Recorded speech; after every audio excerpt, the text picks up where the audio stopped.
Hello everyone, welcome to केनी studies. आज है 4 अक्टूबर। स्टार्ट करते हैं आज के एमसीक्यू क्वेश्चंस। आज का फर्स्ट क्वेश्चन है, in which country largest Ambedkar statue outside India to be unveiled on 14 October 2023। आपसे पूछा जा रहा है, भारत के बाहर सबसे बड़ी अंबेडकर की प्रतिमा का अनावरण 14 अक्टूबर 2023 को किस देश में किया जाएगा। आपके ऑप्शंस हैं यूएसए, साउथ अफ्रीका, जर्मनी या फिर फ्रांस। और इस क्वेश्चन में आपका करेक्ट ऑप्शन हो जाएगा ऑप्शन ए। इसका अनावरण यूएसए में किया जाएगा। तो यहाँ देख सकते हैं, The largest statue of B.R. Ambedkar outside India is all set to be unveiled in Maryland. The 19-foot statue named Statue of Equality has been made by renowned artist and sculptor Ramji Sutar, who also built the statue of Sardar Patel installed in Ahmedabad, Gujarat. आपको comment करके बताना है कि सरदार पटेल जी का जो statue है अहमदाबाद गुजरात में, उसको क्या टर्म दिया जाता है। The statue of Ambedkar, the key architect of India's constitution, is part of the Ambedkar international centre being built on 13th acre of land in Accokeek city of Maryland. तो जो अम्बेडकर इंटरनेशनल सेंटर है मैरीलैंड में, वहाँ पे ही इस स्टैचू का अनावरण किया जाएगा। बढ़ते हैं नेक्स्ट क्वेश्चन की ओर। The term stone ghost which was recently in the news is associated with which sector.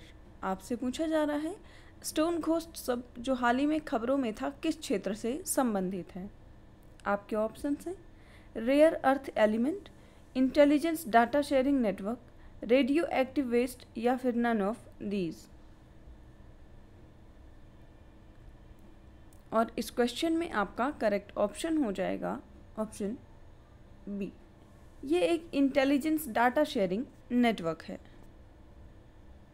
सो यहाँ देख सकते हैं, Stone Ghost refers to a secure military and intelligence sharing network maintained by United States Defense Intelligence agency.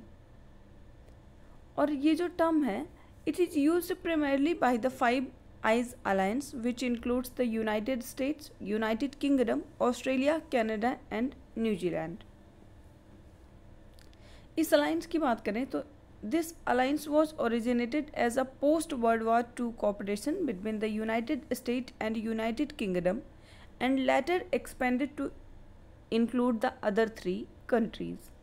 तो आप ध्यान रखेंगे, stone ghost जो term है ये संबंधित है secure military and intelligence sharing network से। बढ़ते हैं नेक्स्ट क्वेश्चन की ओर।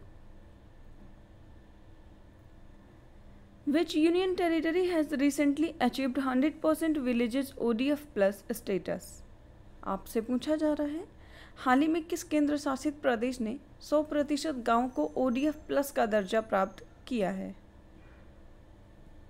आपके ऑप्शंस हैं दमन एंड दीव, जम्मू एंड कश्मीर, चंडीगढ़ या फिर Ladakh.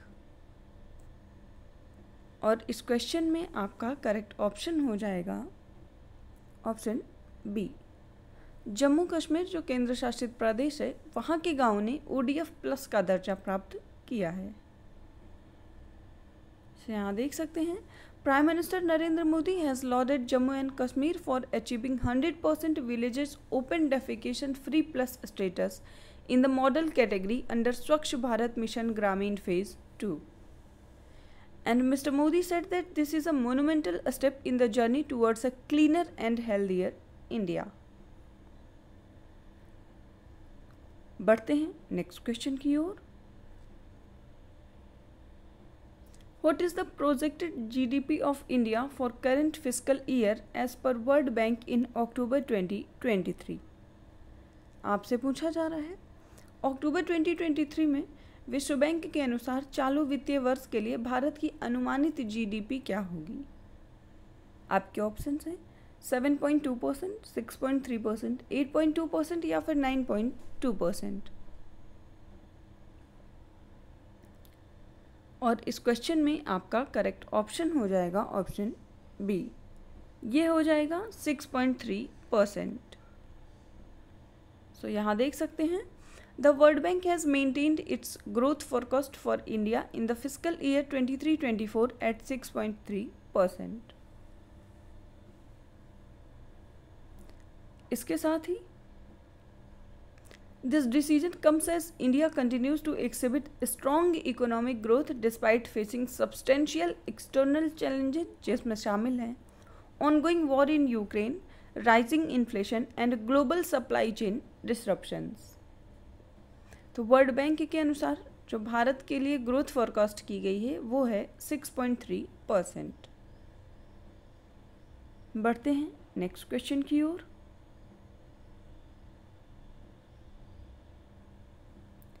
India and Bangladesh commenced the 11th edition of annual joint military exercise. What is the name of exercise? आपसे पूछा जा रहा है भारत और बांग्लादेश के वार्षिक संयुक्त सैन्य अभ्यास का 11वां संस्करण शुरू किया गया है। इस अभ्यास का नाम क्या है? आपके ऑप्शंस हैं सूर्य किरण, संप्रीति, इक्वेरियन या bongo Sagar.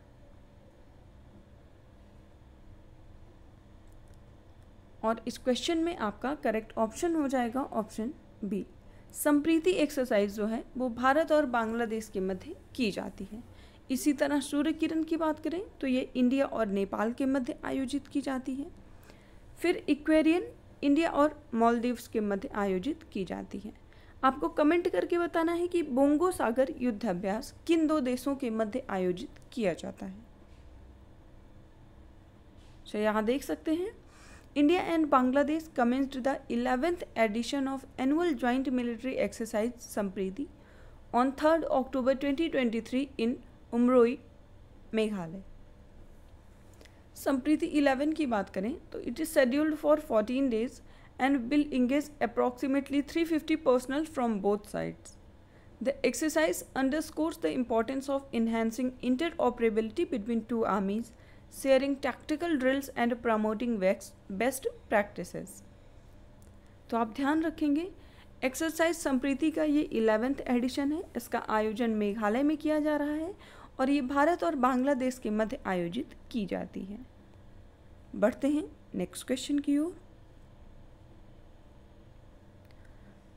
Who among the following has been honored with the Global Indian Award 2023 by Canada India Foundation? आपसे पूछा जा रहा है निम्नलिखित में से किसे कनाडा इंडिया फाउंडेशन द्वारा ग्लोबल इंडियन अवार्ड 2023 से सम्मानित किया गया है। आपके ऑप्शंस हैं शांतनु नारायण, सुधा मूर्ति, सुंदर पिचाई या मुकेश अंबानी। और इस क्वेश्चन में आपका करेक्ट ऑप्शन हो जाएगा option B, global Indian award 2023 से सम्मानित किया गया है सुधा मूर्ति को। तो यहाँ देख सकते हैं renowned author and philanthropist Sudha Murthy became the first woman to honored with the Global Indian Award by Canada India Foundation.